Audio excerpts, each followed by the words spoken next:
Hello and welcome to my channel, The Curious Coder. In today's video, we are talking about @requestParam versus @PathVariable in Spring Boot. @requestParam is used to extract query parameters from the URL, while @PathVariable is used to extract values directly from the URL path. Both are widely used in APIs. Now here's an interesting fact. Spring Boot actually lets you use either one for almost any use case. But in real world projects, we follow certain coding practices to keep our APIs clean and consistent. And that's why we ourselves have defined these rules for when to use @requestParam and when to use @PathVariable. Generally, PathVariable is used for identifiers that uniquely locate a resource, and requestParam is used for optional parameters, filters, or pagination logic. So let's jump into a real life example to see how both work in action. So I have created this entity employee and it has three fields, ID, name and department, and इस class को मैंने map करा हुआ है with this table employees. ठीक है, so let me show you the employees table. Okay, so we have this employees table, तीन column है, ID, name and department, and you can see that ID is an employee ID, so it's a unique identifier of employee. ठीक है, this is a primary key, so it will be a unique identifier of the entity employee. And then we have name and department. So name can be repetitive, like you can see that there is one Sachit in this IT department and there is another Sachit in finance. Okay, and similarly department can also repeat, because in finance we have two guys, Pushp and Sachit. Okay, so these are not unique identifiers, but ID is a unique identifier. Alright, so मैंने एक controller बनाया है जिसमें दो APIs हैं. In the first one I am using PathVariable and in second one I am using request parameter. ठीक है, तो ऐसा क्यों? So see, the logic is कि for a unique identifier we'll use PathVariable. ठीक है, तो ऐसा Spring Boot नहीं कहता है, ऐसा कुछ बाउंडेशन नहीं है मतलब Spring Boot के एंड से, लेकिन ये कन्वेंशन है जो हमने क्रिएट करा है. So since ID in this API I am fetching by ID, so since ID is a unique identifier, that's why I have used that ID in a PathVariable. Okay, so syntax is very simple. We use this annotation @PathVariable, and यहाँ पर मैं ऐसे जो मेरा API का URL है उसके साथ append कर देता हूँ स्लैश करके, and in curly braces I right it like this. ठीक है, तो कर्ली ब्रेसेस का मतलब है कि ये जो यहाँ पर मतलब इसके अंदर जो भी इनपुट आएगा that should be mapped with this field. Okay, and फिर क्या होगा कि ये एम्प्लॉय सर्विस का मेथड कॉल करेगा गेट एम्प्लॉय बाय ID. ठीक है, जो इनपुट से ID आ रही है इसके थ्रू ये डेटाबेस से एंट्री फेच करके ले आएगा. Okay, so we have this repository class which extends JPA repository, and JPA का ये इनबिल्ट मेथड होता है find by ID, which means कि ID के अगेंस्ट डेटाबेस में जो भी एक रो पड़ी है उसको एम्प्लॉय क्लास के एक ऑब्जेक्ट की तरह फेच करके ले आओ. ठीक है, तो इस ID के अगेंस्ट जो भी एम्प्लॉय का ऑब्जेक्ट है वो फेच होके आ जाएगा. ओके, अच्छा, अब अगर उसको डेटाबेस में एंट्री मिलती है अगेंस्ट दिस ID तो वो रिटर्न कर देगा एम्प्लॉय का ऑब्जेक्ट. अगर उसे एंट्री नहीं मिलती so in that case it will throw an exception employ not found. Okay, so this means कि जो ये ID है ना इसके अगेंस्ट ऐसा हो सकता है कि एंट्री ना पड़ी हो. ठीक है, सो दैट इज़ ऑप्शनल कि जैसे मैं यहाँ पर जब फेच करके ला रहा हूँ सो इट्स ऑप्शनल कि एम्प्लॉय आता है कि नहीं आता. अगर मैं कोई ऐसी ID पास कर देता हूँ जिसके अगेंस्ट एंट्री नहीं है तो हमें एम्प्लॉय का ऑब्जेक्ट नहीं मिलेगा. लेकिन ये जो इनपुट है ना ID, this is not optional. ये वाला इनपुट अगर पाथ वेरिएबल में है तो मुझे जब मेरे API को मैं हिट करूँगा तो यहाँ पर मेरे को कुछ वैल्यू को कोई ना कोई वैल्यू तो पास करनी ही पड़ेगी. ठीक है, कोई ना कोई ID I will definitely have to pass. हाँ, ये हो सकता है कि उस ID के अगेंस्ट डेटाबेस में एंट्री नहीं पड़ी. ठीक है, so let me hit the API. Okay, yeah so first I have to run the project.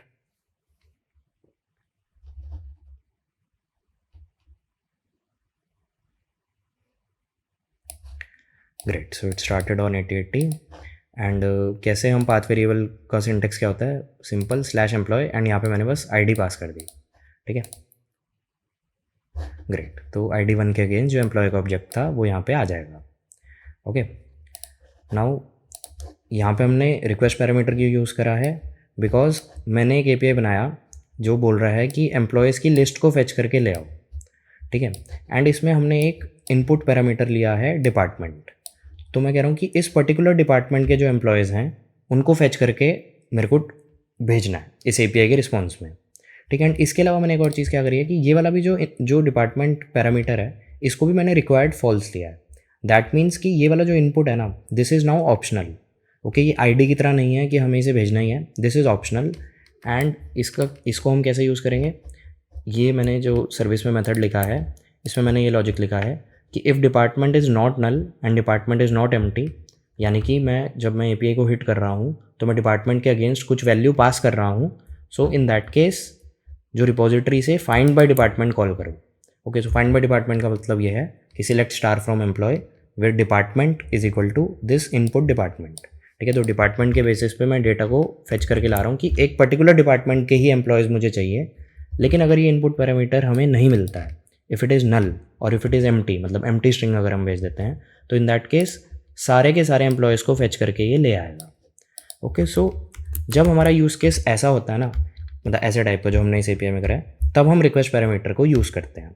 Okay, so basically for filtering and for optional parameter.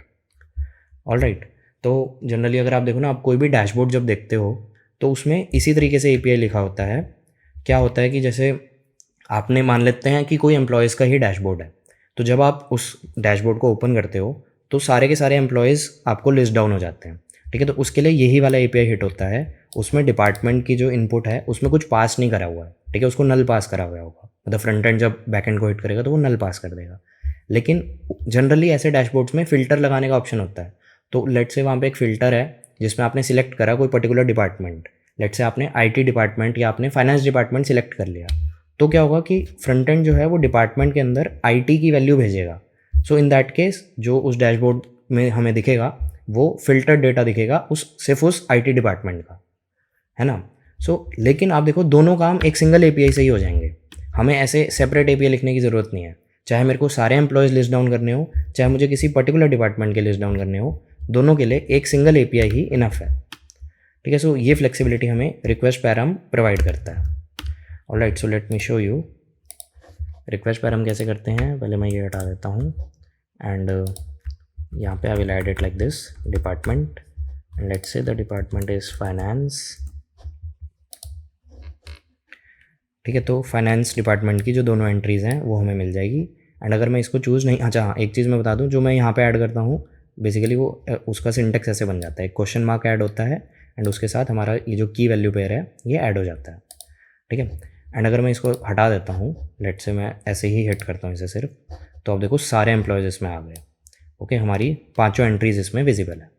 ठीक है, तो एक ही एपीआई से मैं ये काम कर सकता हूँ using request parameter.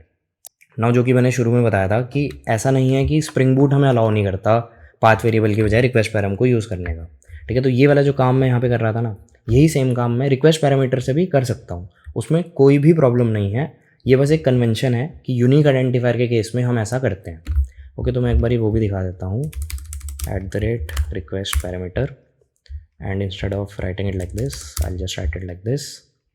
okay, and ठीक है, लेकिन इस केस में ना मुझे एपीआई का नाम चेंज करना पड़ेगा क्योंकि दोनों के एपीआई /एम्प्लॉय हो गए हैं, है ना। एंड इसमें अब हम यूआरएल में तो अपेंड कर नहीं रहे, ये तो पैरामीटर में देंगे, तो मैं इसको एम्प्लॉयज़ कर देता हूँ एंड लेट मी रीरन।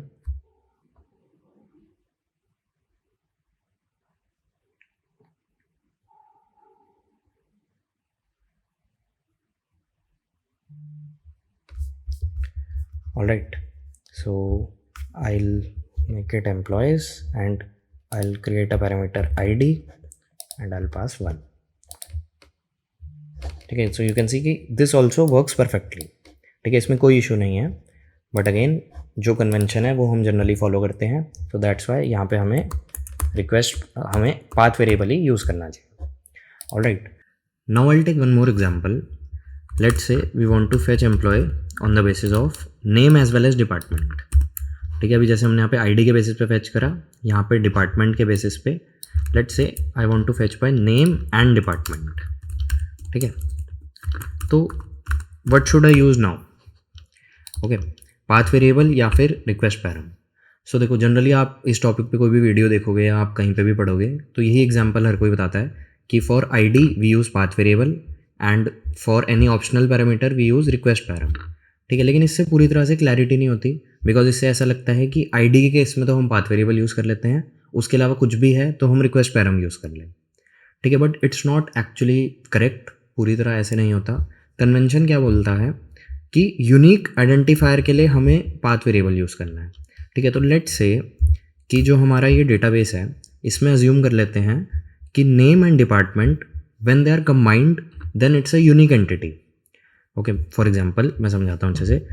मान लेते हैं कि एक डिपार्टमेंट के अंदर एक नाम का एक ही बंदा है। ठीक है, ऐसा कुछ कंस्ट्रेंट है हमारे डेटाबेस पे।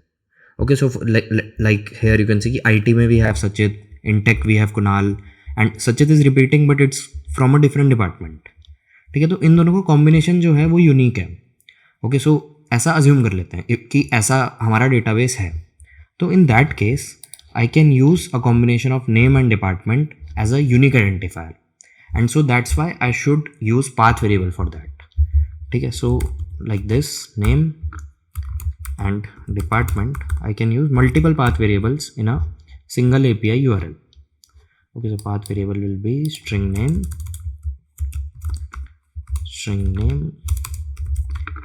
and string department. All right, yeah, and in this employee service I'll create another method. Let's say get employee by name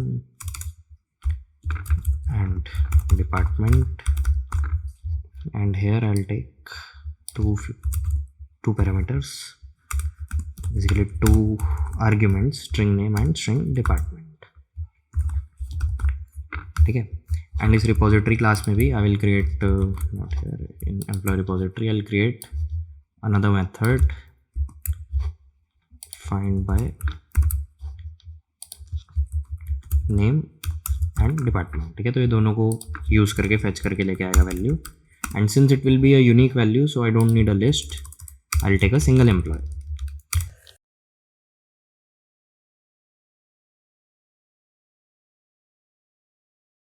find by name and department, name comma department.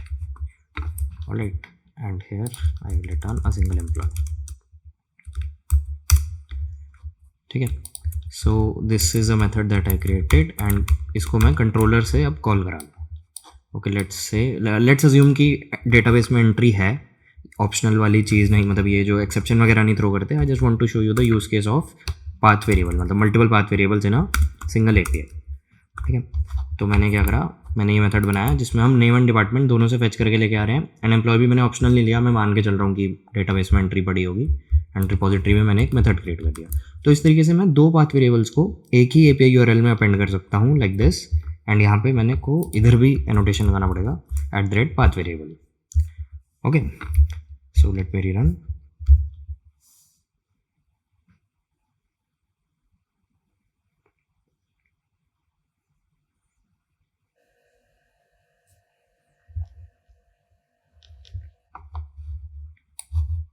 Great, so application started, and ये हटा देते हैं, parameter नहीं चाहिए हमें। Okay, दोनों parameter मैंने हटा दिए। स्लैश एम्प्लॉय स्लैश, यहाँ पे I will give the name, let's say name was Sachit and department was IT।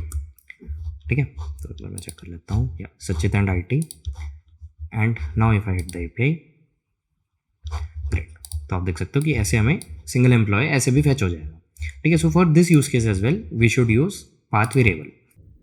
If you found the video helpful, please like, subscribe and hit the bell icon. Also, don't forget to catch today's tip of the day.